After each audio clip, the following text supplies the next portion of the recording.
Dear friends, in the last video we have seen the characteristics of electric field, and regarding electric field we have also seen these four nodes. Again we are doing the revision. The first node what we have learned that since Q naught is taken positive, Q naught को positive लिया जाता है, इसलिए direction of electric field E जो होती है वो along the direction of electrostatic force होता है। यहाँ पर मैंने आपको बताया था कि अगर मान लो कोई बड़ा सा पॉजिटिव चार्ज है और यहाँ पर मैं अगर वो Q यहाँ पर रखता हूँ Q नॉट छोटा सा चार्ज, तो इस Q नॉट पे इस डायरेक्शन में फोर्स लगेगा तो इलेक्ट्रिक फील्ड भी उसी डायरेक्शन में रहेगी। तो इलेक्ट्रिक फील्ड में डॉटेड लाइन से आपको बता रहा हूँ, तो ये इलेक्ट्रिक फील्ड जो है वो इसी डायरेक्शन में लगेगी। तो this is what electric field is. तो ये पहला नोट खास तौर पे बताया गया है। Q नोट हम पॉजिटिव लेते हैं तो पॉजिटिव मतलब इलेक्ट्रिक फोर्स के डायरेक्शन में ही इलेक्ट्रिक फील्ड रहेगी।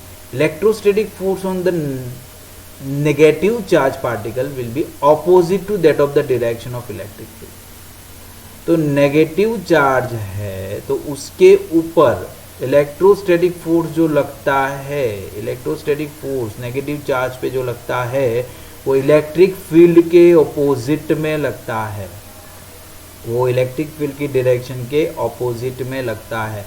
नेगेटिवली चार्ज पार्टिकल का इलेक्ट्रोस्टैटिक फोर्स देखते हैं। यहाँ पर ये नेगेटिवली चार्ज पार्टिकल है और यहाँ पर फोर्स है आपका Q, यहाँ पर हमने चार्ज लगा दिया, यहाँ पर लिख दिया हमने Q नॉट। आप देख पा रहे हो नेगेटिव चार्ज है तो उसकी इलेक्ट्रिक फील्ड जो है वो इनवर्ड होती है, उसकी इलेक्ट्रिक फील्ड जो होती है वो इनवर्ड होती है, दिस इन दिस डायरेक्शन, क्योंकि फोर्स भी उसी डायरेक्शन में लगता है। Third point what we have learn, तीसरी जो नोट है वो हमने क्या देखी थी, electric field is a vector quantity. सबसे पहली बात, इलेक्ट्रिक फील्ड क्या है, वेक्टर क्वांटिटी है। उसका magnitude and direction are uniquely determined at every point in the field. Field में हर एक पॉइंट पे उसका डायरेक्शन भी पता चल जाता है, उसका मैग्नीट्यूड भी पता चल जाता है। और fourth point what we have learn, fourth point we have learn SI unit of the field is newton per coulomb, newton coulomb raise to -1। तो ये 4 पॉइंट हमने लास्ट वीडियो में देखे थे। आगे बढ़ते हैं, अभी हम देखते हैं कि पॉइंट चार्ज की वजह से इलेक्ट्रिक फील्ड की क्या फॉर्मूला हमें मिलेगी। पॉइंट चार्ज की वजह से इलेक्ट्रिक फील्ड की फॉर्मूला क्या है, तो force exerted on charge Q naught by Q is given by F is equal to 1/4 pi epsilon naught Q into Q naught upon R square into R cap. तो ये force की formula है जो हमने पीछे भी देखी थी, ठीक है। तो या तो फिर हम अगर आर वेक्टर की फॉर्म में लिखना चाहे तो हमारे पास कौन सी फॉर्मूला है, पहला हमने देखा कि आर कैप के फॉर्मूला में देखना चाहे तो हम लोग नीचे आर स्क्वायर लिखते हैं, लेकिन हम वेक्टर आर अगर लिखेंगे तो वेक्टर आर में क्या होता है कि नीचे आर क्यूब होता है, डिनोमिनेटर में होता है आर क्यूब। तो vector F is equal to 1/4 pi epsilon naught Q naught upon R cube into R, vector R. यहाँ पर वेक्टर आर कैप है जो यूनिट वेक्टर है, यहाँ पर वेक्टर आर है।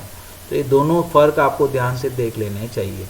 इलेक्ट्रिक फील्ड की डेफिनेशन क्या है, electric field E is equal to F upon Q naught, F upon Q naught. अगर हम पहली वाली फॉर्मूला में क्यू नॉट से डिवाइड करेंगे तो क्यू नॉट कैंसिल हो जाएगा, इसलिए E of vector R, E at position vector R is 1/4 pi epsilon naught Q upon R cube into vector R, और E at the position vector r is equal to 1/4 pi epsilon naught Q upon R square into R के। अगर vector r लिखोगे तो आपको पता चलेगा कि आपको नीचे आर क्यूब, डिनोमिनेटर में आर क्यूब लिखना है। अगर आप यूनिट वेक्टर r लिखते हो तो आपको ये पता करना है कि डिनोमिनेटर में आप आर स्क्वायर लिखेंगे।